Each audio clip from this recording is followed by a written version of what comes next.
Hi అండి, welcome to my channel. ఈరోజు సింపుల్గా తోటకూర కర్రీ అనేది ఎలా చేయాలో చూద్దాం రండి. ఇది చాలా టేస్టీగా సింపుల్గా తయారు చేయొచ్చు. ఇలా ముందుగా ఒక పాన్ పెట్టుకుని 3 టేబుల్ స్పూన్ ఆయిల్ వేయండి. 1 టేబుల్ స్పూన్ పోపు గింజలు వేయండి. ఇలా వేసి వేయించండి. వేయించిన తర్వాత ఇలా కట్ చేసి పెట్టుకున్న 2 ఆనియన్స్ని ఇందులో వేయండి. వేసి వేయించిన తర్వాత కొద్దిగా కరివేపాకు కూడా ఇందులో వేయండి. ఆనియన్ కరివేపాకు మంచిగా వేగిన తర్వాత ఒక టమోటాని ఇందులో కట్ చేసి పెట్టుకొని వేయాల్సి ఉంటుంది.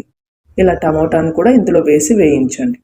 టమోటా ఆనియన్ మంచిగా వేగితే తోటకూర టేస్ట్ అనేది చాలా బాగుంటుంది.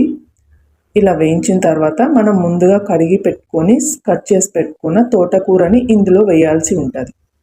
ఇలా వేసి తోటకూర ఆనియన్ టమోటా మంచిగా వేయించాలి.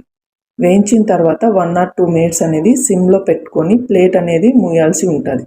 ఇలా ప్లేట్ పెట్టి సిమ్లోనే వేయించుకోవాలి. ఇలా వేయించుకున్న తర్వాత 1/2 టేబుల్ స్పూన్ పసుపు వేయండి.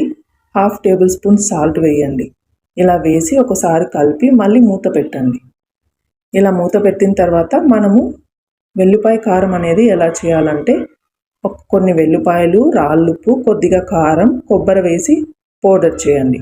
ఇందులో వేస్తే చాలా టేస్టీగా ఉంటుంది. ఇది వేసి ఒకసారి కొద్దిగా వేగనివ్వాలి. ఇలా వేగితే ఇలా తయారవుతుంది తోటకూర.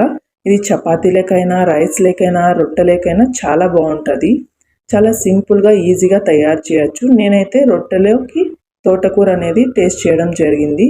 మీకు కానీ ఇలాంటి సింపుల్ రెసిపీస్ కావాలంటే లైక్ చేయండి, షేర్ చేయండి, కామెంట్ చేయండి. Thank you so much.